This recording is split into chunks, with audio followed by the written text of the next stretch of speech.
Hey, everybody, welcome back to Reason and Theology. Your host, Michael Lofton. I want to talk about some stuff that came out today in the news. The Vatican announces lay people, including women, will vote in the Synod on Synodality Assembly. And as you can see in the thumbnail, I am trying to capture the essence of people's reaction right now, which is one of people panicking. And I want to go over why this actually isn't something to panic over and why it's incredibly inconsistent for a Catholic to panic over in light of our history with the ecumenical councils. So, we're going to talk about what the Synod on Synodality is, how this impacts us. Is this really unusual? What are some parallels with previous instances in church history? And then I want to look through reactions of various Catholics on social media. We're just going to randomly start scrolling through Twitter and looking at various comments and responses to Catholics responding to the news of Pope Francis announcing that lay people, again, including women, will vote in the Synod on Synodality.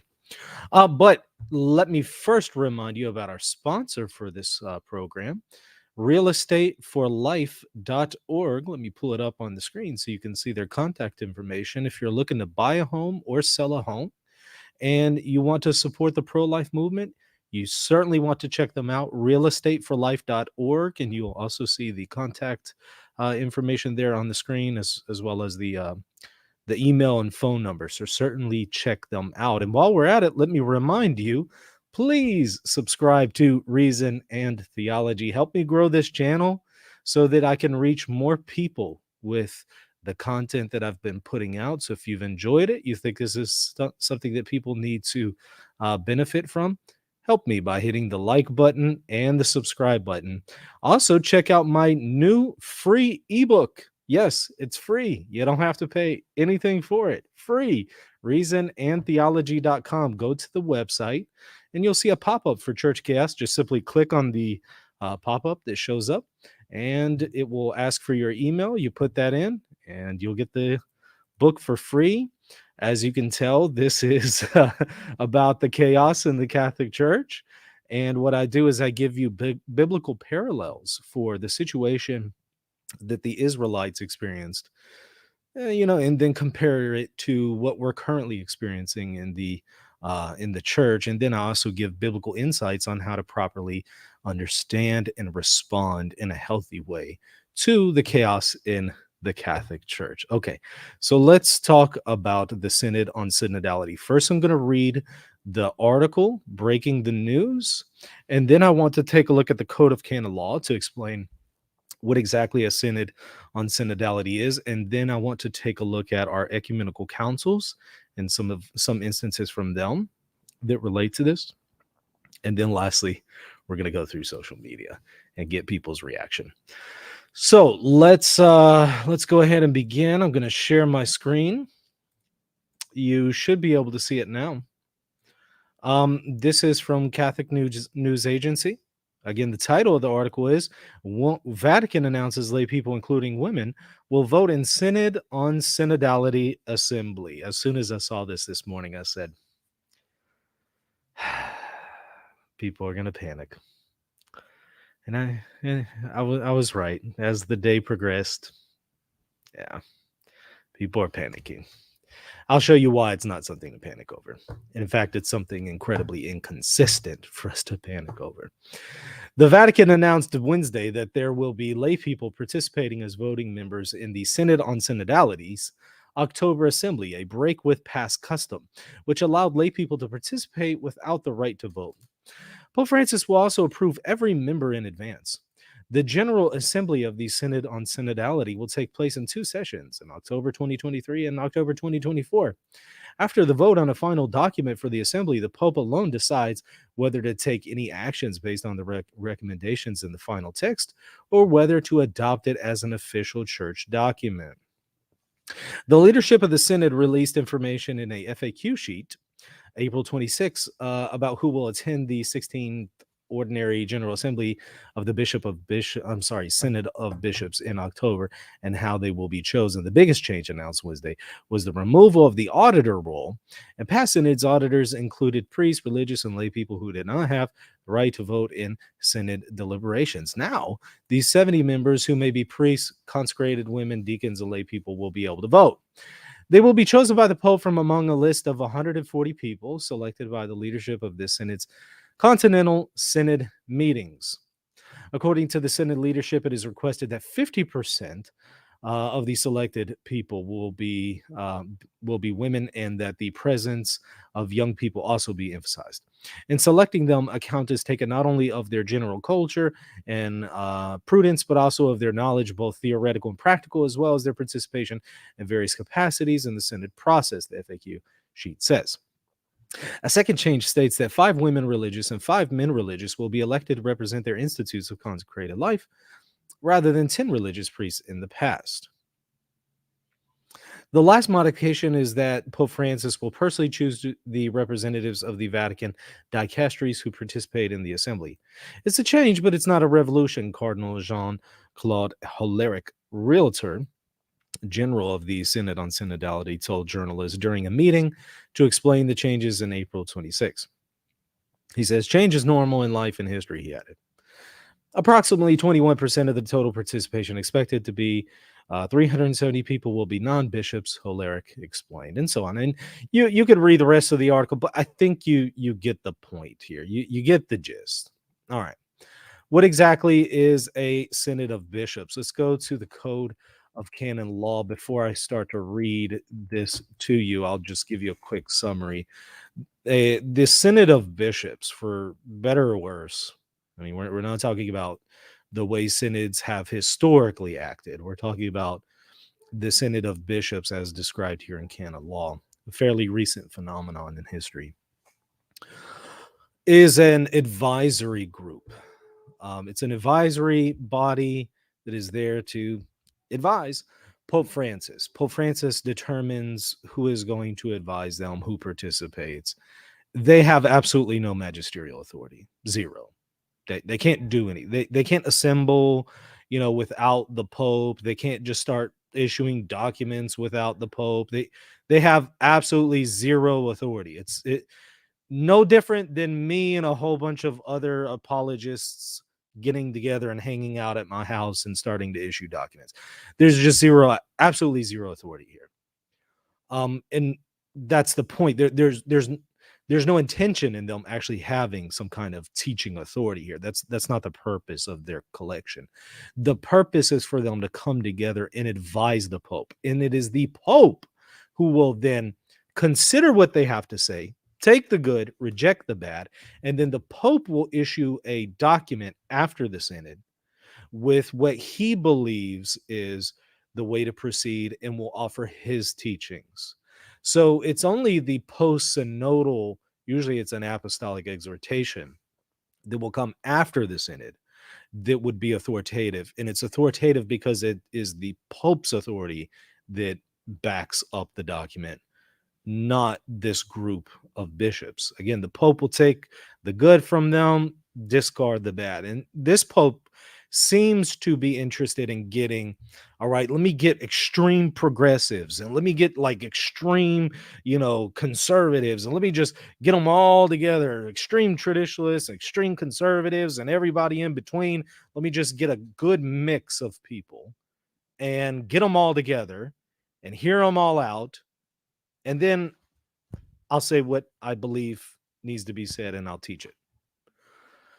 So that's all it is. It's just an advisory body. It doesn't even have to be bishops.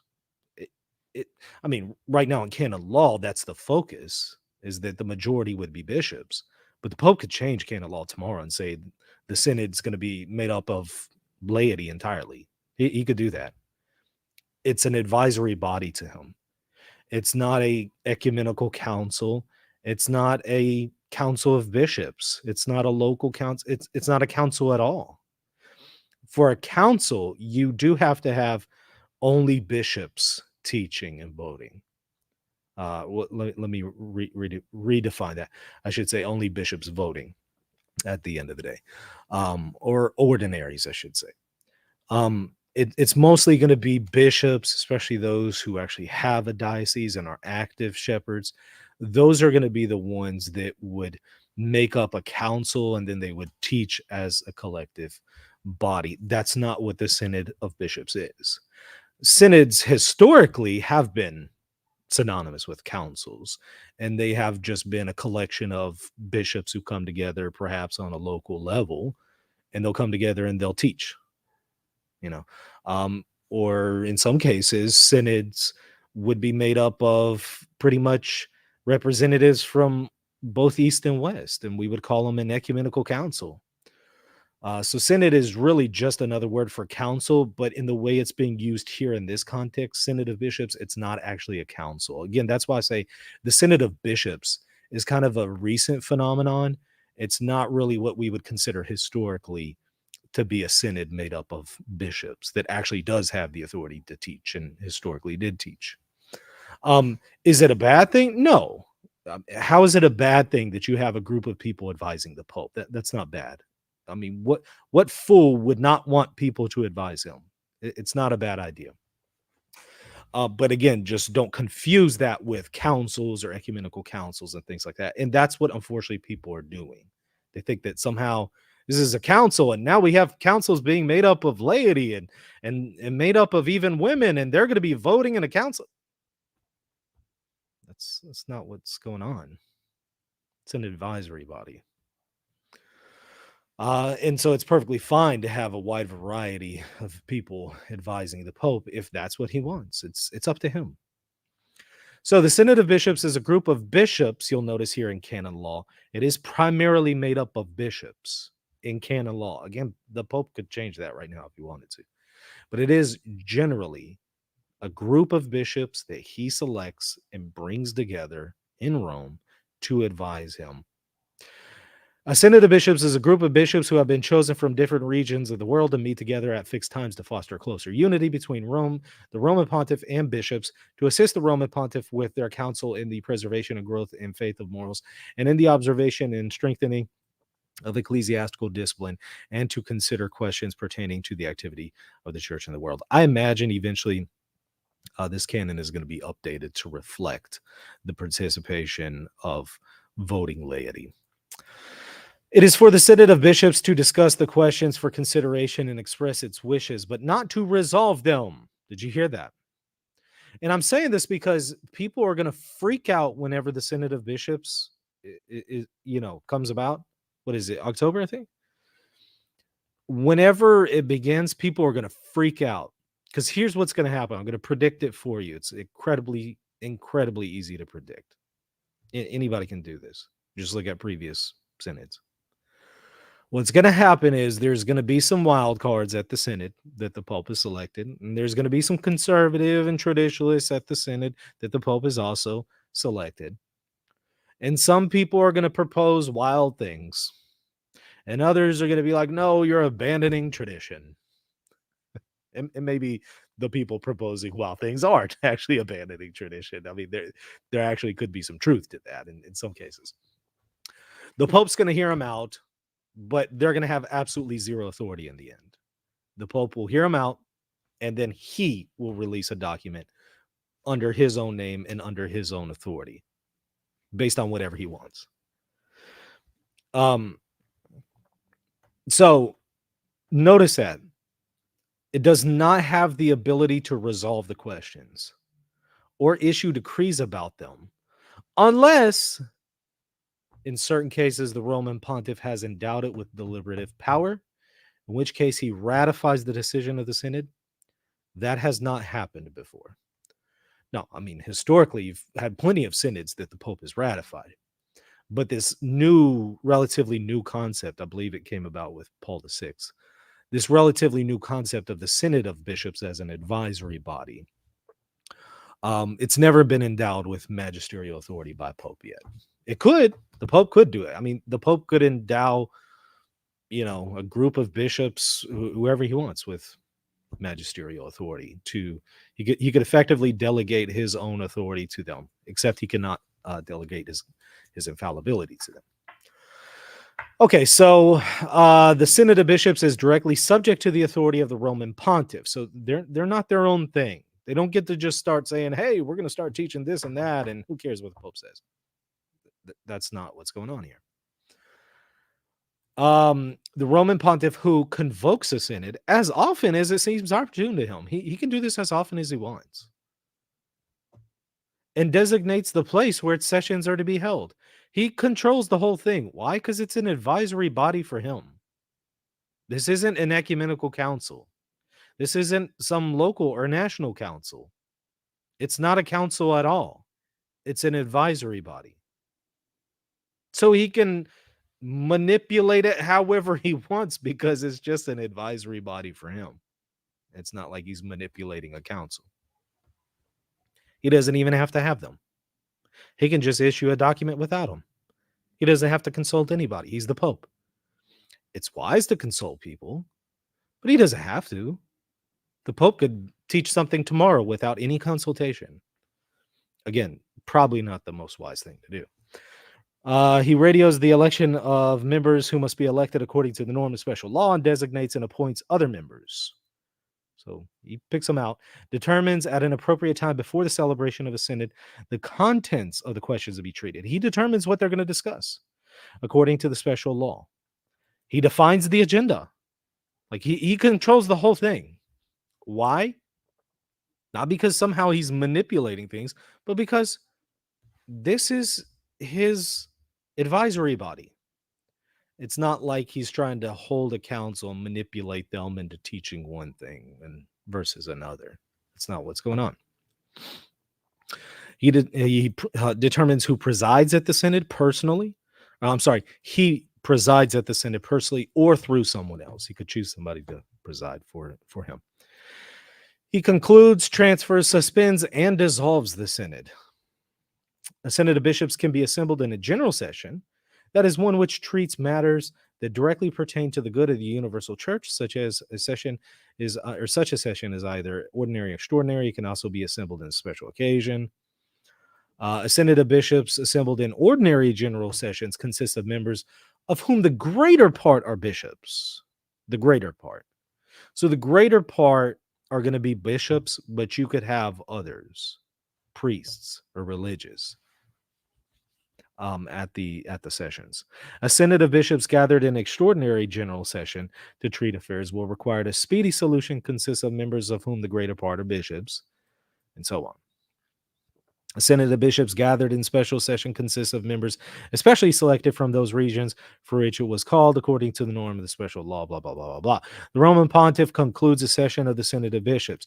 The function entrusted in it to the bishops and other members ceases. So when the Pope says that's it, they don't get to keep going. That's the end of them. If the apostolic see becomes vacant after a synod is convoked during its celebration, the session of the synod and the function entrusted to its members are suspended by law. The thing ceases. It's suspended until the next Pope is elected and he determines what to do.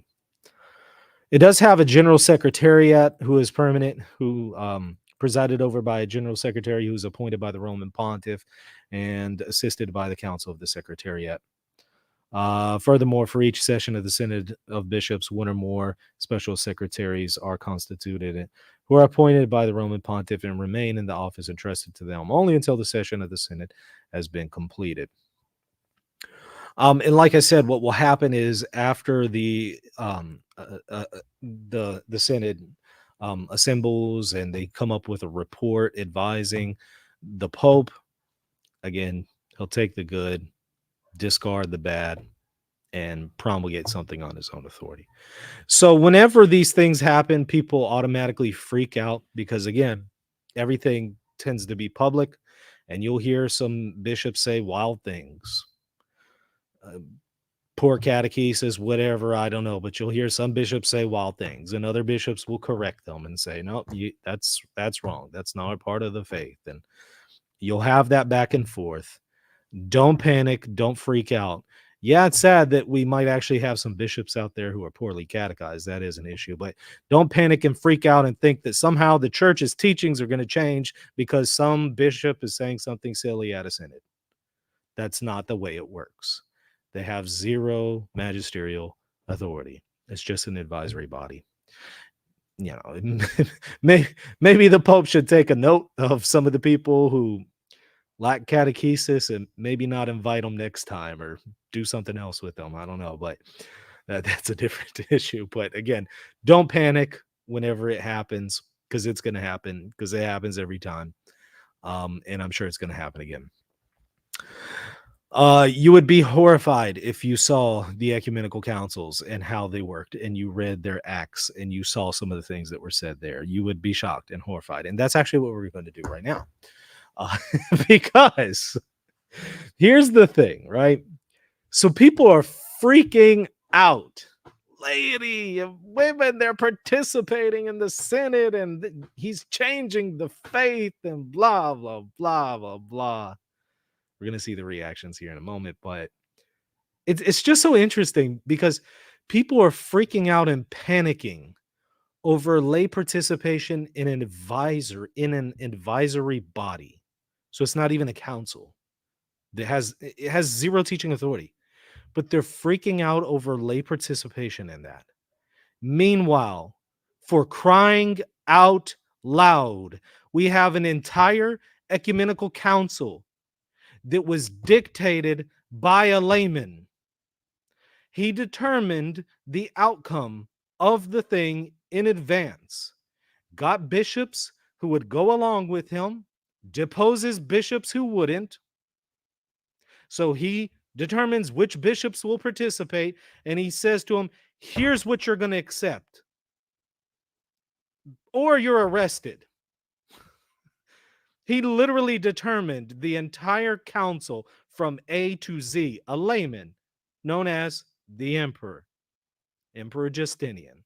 I'm referring to the Fifth Ecumenical Council. Yes, we as Catholics, and by extension, if there's any Eastern Orthodox watching, we have an ecumenical council. Not only was there lay participation, if you will, the entire thing from A to Z was determined by a layman. The bishops had no opportunity to really debate the issues. They're told, here's what you have to accept. The emperor says, here it is.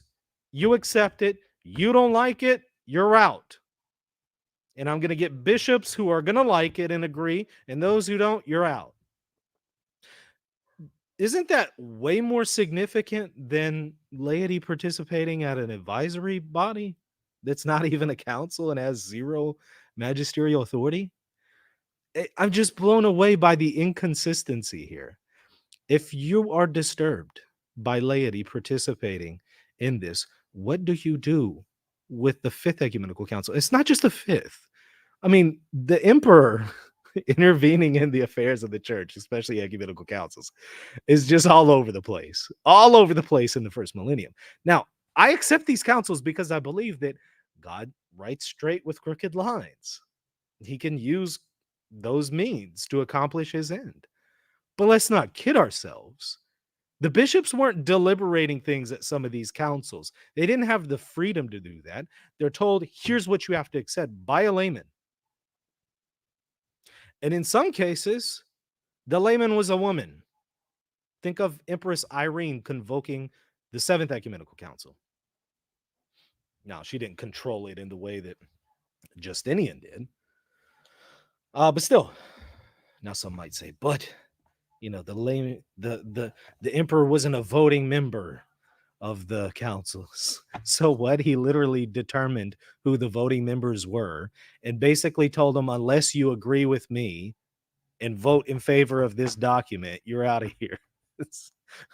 That's even worse than being I would rather the emperor just be a voting member than to do something like that. But here's something from Father Richard Price. This is a translation of the Acts of the Council of Constantinople 553. When you read the Acts of the Ecumenical Councils and you see how the hot dogs are made, yeah, I'm not saying everything in the church today is perfect. I'm not even saying some things in the church today aren't unique. There's certainly some issues today, and I think that there's some novelties going on with maybe no historical parallels in some cases. But once you start really looking and digging in to the acts of the first 7 ecumenical councils, or at least the ones that are extant, then you realize, yeah, I've had rose-colored glasses on, and you'll start to appreciate some things in the church today, I should say, and it will give you a better frame of reference. So then, when you hear stuff like this, like laity participating in the Synod on Sunday, you won't freak out because you think, yeah, we've had way worse. We've had actual councils, ecumenical councils that really did have teaching authority that were effectively forced to accept one thing and not the other. Again, does God write straight with crooked lines? Yep. And he did in the case of the Fifth Ecumenical Council, albeit it also had some other issues. Okay, so here is page 29, Justinian's role at the Council of 553, the Fifth Ecumenical Council. Let's listen to this. The emperor attended none of the sessions of the council in person, which was unusual in the case of an ecumenical council meeting in or near Constantinople. I mean, usually the emperor attended at least its more important sessions. It would, of course, have been contrary to his rank and dignity to attend the ordinary sessions, but he could have chosen to attend a special session for the formal adoption of the council's decree, as his predecessor Marcion had done in 451. That's the Fourth Ecumenical Council. Also striking is the way in which lay officials played little part in the council chamber itself. The presidency and management of the council was left to the patriarchs, especially Eutychius, Minos' successor to the See of Constantinople, a competent critic of the 3 chapters. This was not, however, part of some pretense that the council was free and independent.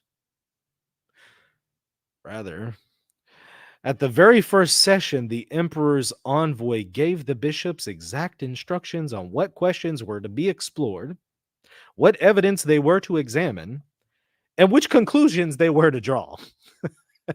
So he basically, says, okay, you guys are going to participate. So I know some of these bishops aren't going to go along with me. I'm removing you from office. I'm going to put somebody in office who's going to go along with me. And so you're not really free to deliberate these issues. Here's the stuff you're going to examine, and here's the outcome you have to come to. That was the Fifth Ecumenical Council. which is why I say nobody actually wins here in the East-West debate, the Catholic Orthodox debate. Nobody wins with the Fifth Ecumenical Council, because Justinian oddly actually did hold to a very high view of the papacy, and the Pope at the time, Vigilius, did hold to papal supremacy.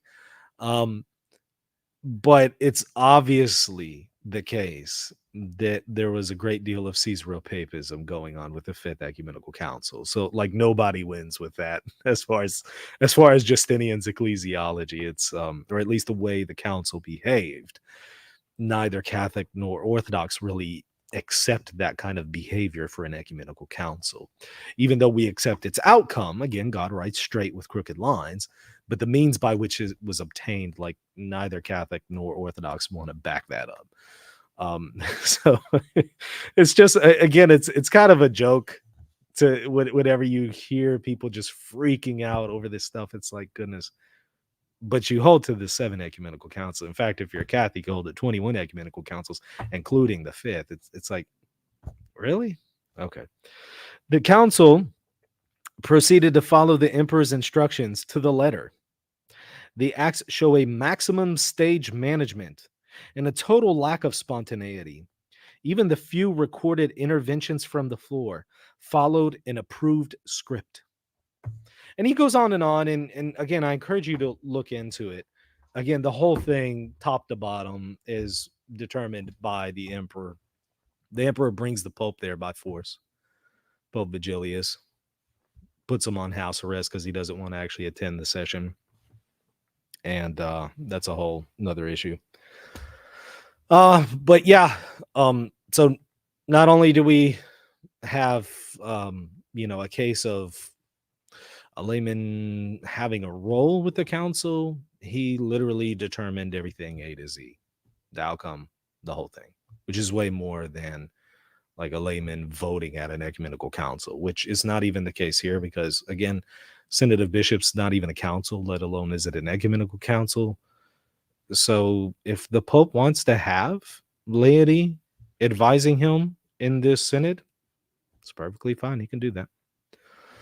Let's take a look here at in just a second. I want to go to a brief commercial here, but we're going to take a look at some reactions from people on Twitter. So stay tuned for more. Hey, everybody, just wanted to tell you about my new free ebook, Church Chaos Biblical Insights for Confused Catholics. If you are a confused Catholic and you're thinking about leaving the Catholic Church, or you're thinking about converting to the church, but you see that there's a crisis in the church and you're just unsure, this is the book for you. Again, it is free. Just simply go to reasonandtheology.com. You'll see a pop-up that comes up on your screen. Just simply click on it and you'll put in your email and it will provide you the free PDF ebook right then and there. Please check it out if you're confused about the situation in the Catholic Church today. reasonandtheology.com. By the way, this was the Fifth Ecumenical Council that we looked at, but if you want to see some stuff, more stuff along this line, check also the Third Ecumenical Council out, the Council of Ephesus, and see what all was going on there. And then maybe compare that to today. It was pretty wild stuff. Okay, let's go here to Twitter. Let me pull it up and zoom in here. Okay, you should be able to see. Okay. All right, so here's the first comment. So the Pope is rigging the outcomes of the Catholic Church now. That's what one person says in reaction to the news about the Synod. No, that's not what is taking place. The Pope has, as we saw in canon law, like supreme authority over the Synod of bishops. He determines everything from A to Z. Why? Because it's not really a council, it's an advisory body. Like if you were a CEO and you want a group of people advising you, for your business, you're going to determine who those people are, when you meet, what you're going to discuss, all of that. You're going to rig those things. This doesn't translate into rigging the outcome of the Catholic Church. This is absurd. Frankly, if that's what the Pope wanted to do, if Pope Francis just wanted to rig a certain outcome, he doesn't need to call a Synod of bishops. He could just issue a papal document himself today. He doesn't even need to put it in a document per se. He would need to promulgate it somehow for sure, but he could do it in any way he wants. He doesn't have to have a Synod of bishops advising him. He could come out tomorrow and say, here's what we're going to do. So again, if that were really the intentions of Pope Francis, he doesn't need a Synod of bishops to do that. He can just do it right now without them. There's nothing saying that the Pope needs to be advised of this from the Synod of bishops in order for him to get this particular outcome.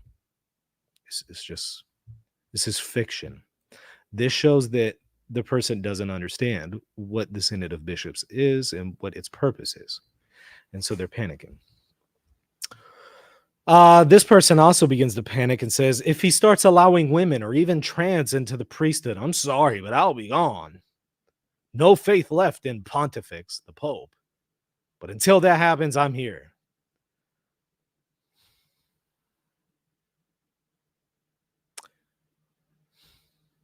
What does that have to do with anything about this news? Absolutely nothing. But I could see why a person would say that if they think that the Synod of Bishops is like an actual council, like an ecumenical council or some other kind of council with teaching authority.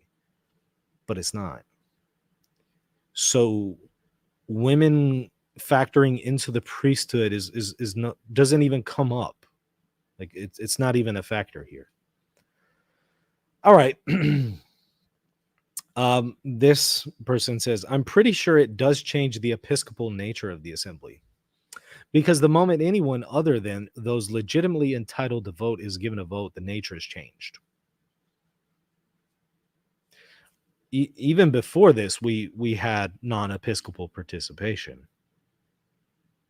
So I'm not sure how consistent that is, but I think that it misses the point. He says episcopal nature of the assembly, as if it's an episcopal teaching authority. It's not. It's an advisory body. Now, if the Pope were to say, I want only laity to advise me, which would be kind of foolish, but if he said, I want only laity to advise me, then he would need to change the name of this from a synod of bishops to a synod of laity. But he could do that if he wanted to do that. Again, probably pretty foolish, in my opinion, if he were to do that. I mean, you do want bishops advising you. Okay. This person says, I just want it to stop. Well, kudos to them for using an office meme. We got to give them points for that. I do like the office, but this person says anti-pope of surprises, because the person who shared this on social media said the god of surprises, and then he shared the information. Synod of robbers, this person says. It's not that kind of synod. Not that kind of synod. A synod of robbers refers to the term that Pope Leo used for the Second Council of Ephesus 449, which we do not consider to be ecumenical, but was considered to be ecumenical by many people and still by some today. But that's not what the Synod of Bishops is. I know the word synod is in there, but it's not the same thing as. Yeah. Okay.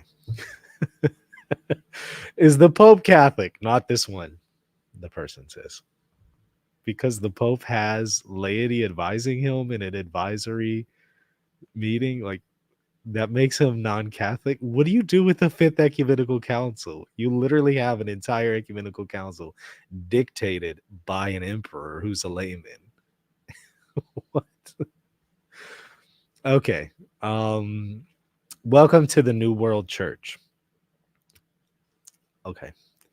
This person says Bergoglio, the destroyer. You see, obviously, the person who shared this is trying to get people stirred up. The post-conciliar church devolves into madness. How? How is it madness for the Pope to have laity, including also, in addition to bishops, and mostly bishops, advising him? Explain to me how that's a bad thing. I don't see how that's a bad thing. Okay. This person says Pope Francis is a heretic. Communists waited a long time to get one of their own place. I mean, again, I think they would be shocked to find out how the hot dog was made, right? When it comes to their own ecumenical councils.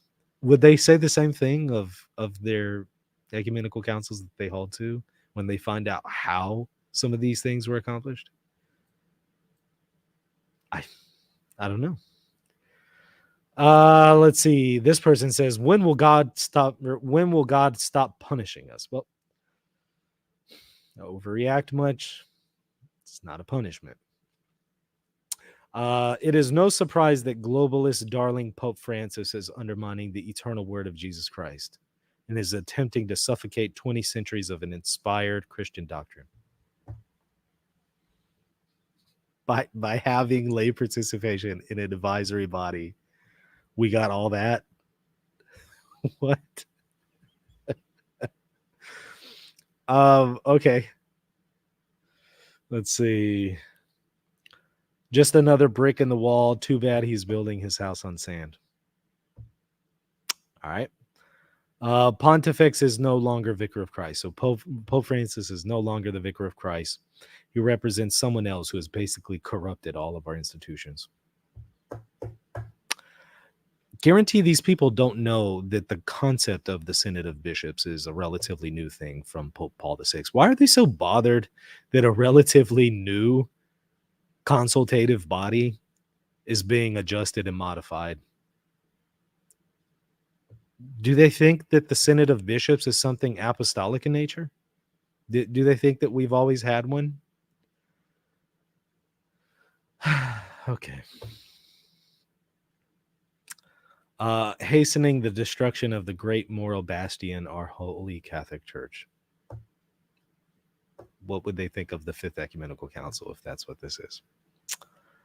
Let's see.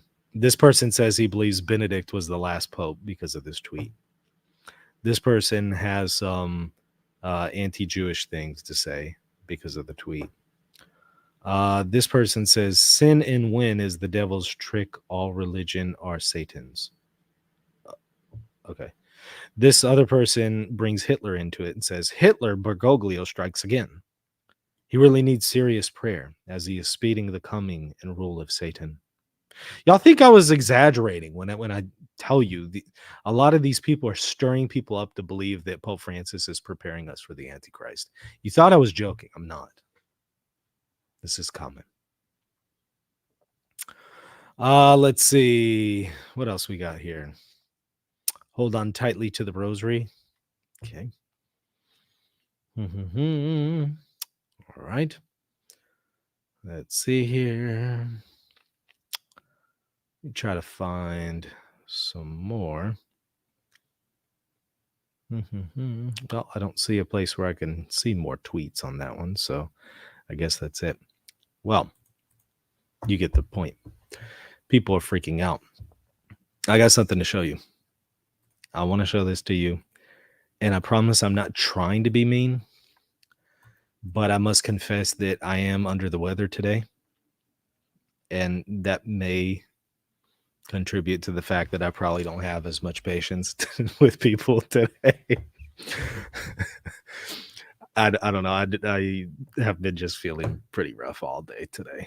I don't know. I'm coming down with something. So, but that being said, I'm not trying to be mean. I'm not. But somebody has to come out and just be frank with people and say, look, you may not want to hear this, but there are people out there who are playing you and using you and are trying to get you stirred up into a frenzy and capitalizing on your fears. I'm specifically talking about people who are freaking out right now. Like they're the person in the thumbnail right now. They're freaking out when they heard this news. I'm specifically talking to you. Again, you may not want to hear this. But I think somebody has to be frank with you and tell you you're freaking out over nothing. Number one. Number two, you're entirely inconsistent because you have a whole ecumenical council that is way worse than this. And number three, you're behaving irrationally. Again, I'm not trying to be mean, but somebody needs to tell you, look, this is absurd. Stop it.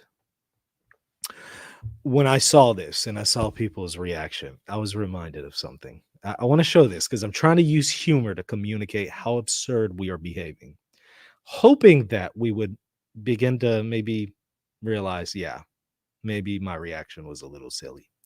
And hoping that maybe next time when you are inclined to feel that reaction, calm down, look further into the issue before freaking out. This is what I think of whenever I saw the whenever I saw the reaction. Okay, here we go. This right here. Okay, this is us right now. You probably recognize this, but even if you don't, we're going to watch it together because this is us right now, Catholics. Again, people are capitalizing. They're through fear mongering, capitalizing on our ignorance and our fears. They're exploiting you. They're using you as a tool and getting you stirred up into a frenzy because they have a particular agenda. And they're using you like this. Right now, if you were freaking out, this is you. Again, I'm not trying to be mean, but I'm trying to tell you because it seems like most people aren't going to do it. So let me just be blunt with you. This is you right now. You're freaking out over nothing. You probably recognize the video. This is a lady. I don't know what her name is, but this was during the election or the announcement of the election of President Trump. And when he was elected, she just freaks out. It goes wild. And it's the most irrational display I have ever seen. in my life. It takes the cake for the most irrational response. She's freaking out over what? I'm not saying he's the best president ever and he made the greatest decision. But really, this is the response that you have? This is us Catholics right now. We're being played and exploited. All right, let's watch this together. I'm going to make sure that the audio is enabled. I'm laughing because this thing, again, had me dying laughing when I watched it. All right, let's watch it together. Donald J. Trump is now president of the United States. President Obama is the ex-president. And Mr. Trump, for the moment, steps forward for the What a great inaugural honor address. to be able to introduce for the first time ever anywhere the 45th President of the United States of America, Donald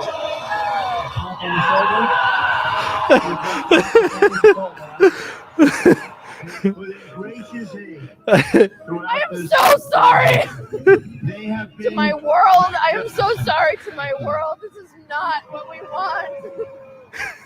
We will face challenges. There's so much potential we will get the job done. for beauty and for Every 4 devastation. years we gather In this one moment, it's just almost incomprehensible that they can exist right now. So and we are grateful so to close. President Obama. Okay. We're gonna watch that again here, but oh, sorry, hold on. I have to wipe my eyes because that was hilarious. Okay.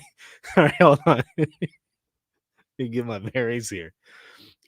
That was again the most irrational display of behavior that anybody could offer to any news, really. But I'm not even saying that you have to like Trump and think he's a great president. You could think he's a horrible president. You could think that his entire administration was a joke. Whatever, like whatever your view of him is. None of that amounts to this kind of response, right? So when I see Catholics freaking out like this, he's the Antichrist. He's trying to change the church. He's rigging the whole thing. Again, I'm saying this out of love. This is you right now, Catholic. When you're freaking out and behaving this way, this is you right now. You're this person. And to any rational person who's informed about the way the Synod of Bishop works and church history, this is how you're being perceived right now. Please stop it.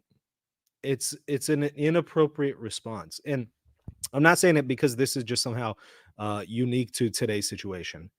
Have you noticed that this is happening every single day?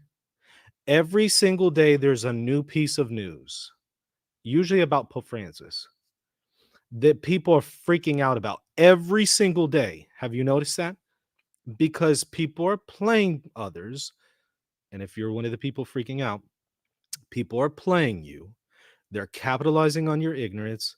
They're trying to stir you up into a frenzy. They're capitalizing on your fear. And so you respond irrationally. And that's what they're trying to elicit. They're trying to stir you up, get you emotional, and get you especially to oppose Pope Francis and what he's doing. I lovingly say this to you. This is you every single day. Catholics, this is us. It's time that somebody just comes out and says it. Please stop it.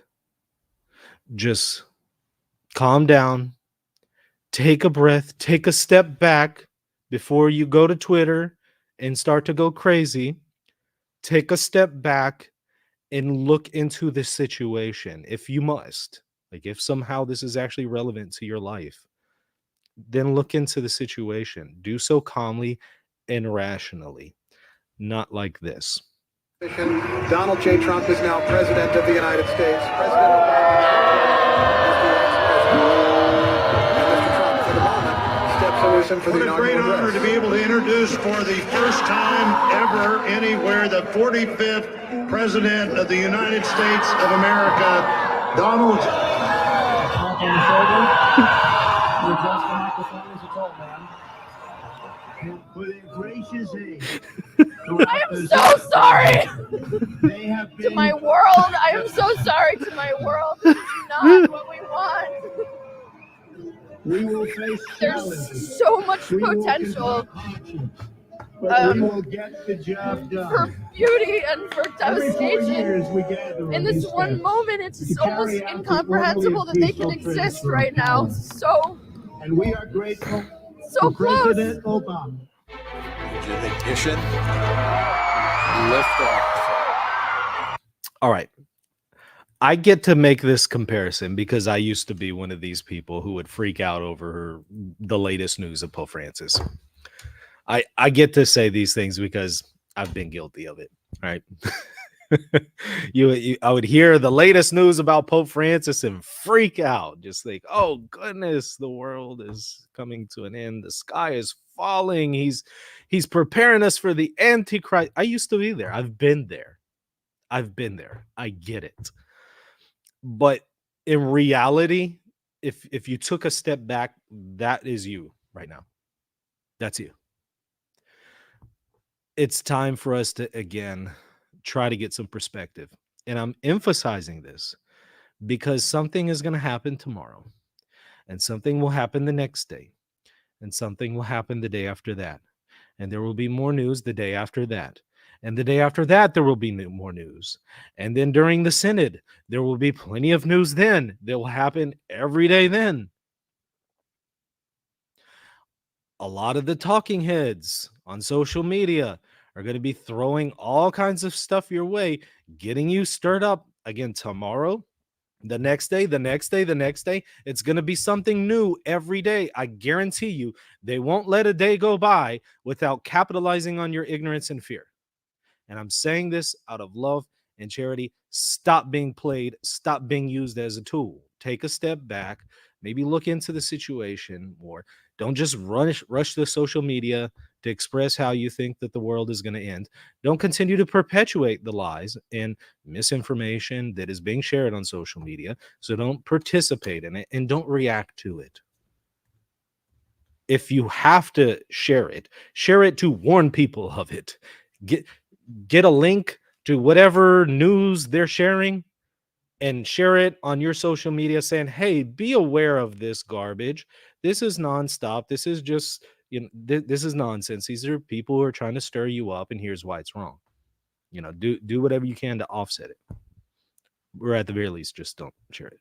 But certainly don't participate in it. Don't react to it because, again, you're being played. And it's something that I just don't think that most people are telling you. And I'm just going to say it to you directly. And it is what it is. And I hope that will change. I was deep into this stuff years ago. I don't know how I came out of it except by God's grace. I was just deep into radical traditionalism to the point that it's like, apart from God's grace, I would have just continued going in that trajectory.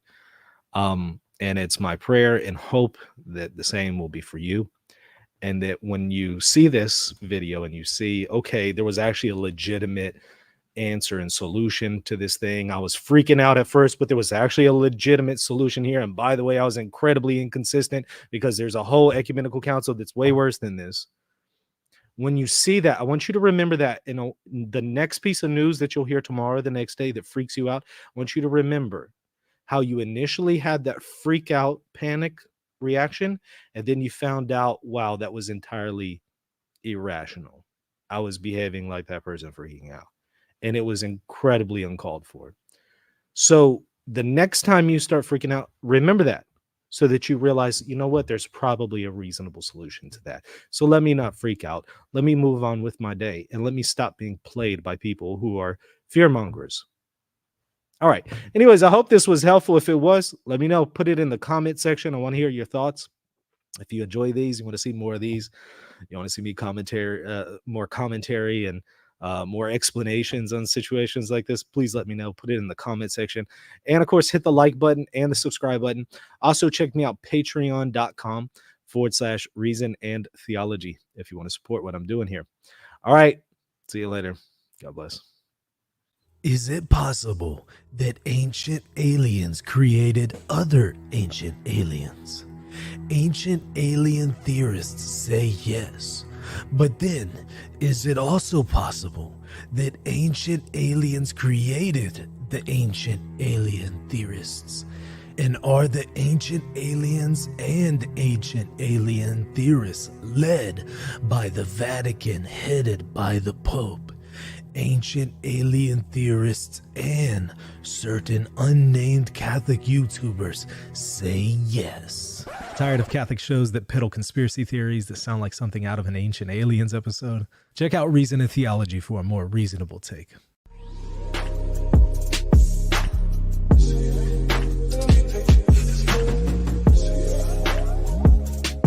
Hey everybody, just wanted to tell you about my new free ebook, Church Chaos, Biblical Insights for Confused Catholics.